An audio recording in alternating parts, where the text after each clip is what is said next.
अस्सलाम वालेकुम friends, welcome back to my channel Laiba health tips. Friends, आज मैं आप लोगों के साथ बालों को तेज़ी से लंबा घना बनाने और गिरने से रोकने के लिए एक ख़ास टोटका शेयर करने जा रही हूँ। फ्रेंड्स, अगर आपके बाल बहुत ज़्यादा झड़ रहे हैं तो उनसे निजात हासिल करने और बालों को तेज़ी से लंबा बनाने के लिए आज मैं आपको बहुत ही बेहतरीन तेल के बारे में बताऊंगी।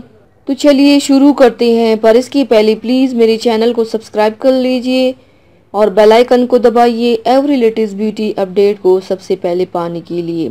इसके लिए आपको सिर्फ 3 चीज़ों की ज़रूरत है।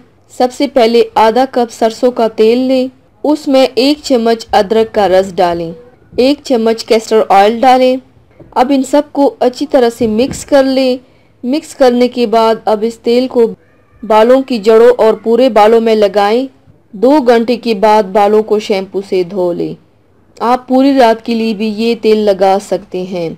इसका इस्तेमाल हफ्ते में 3 बार करें। आप देखेंगे आपके बाल तेजी से बढ़ेंगे और साथ ही काफ़ी लंबे, घने और चमकदार भी होंगे इंशाल्लाह।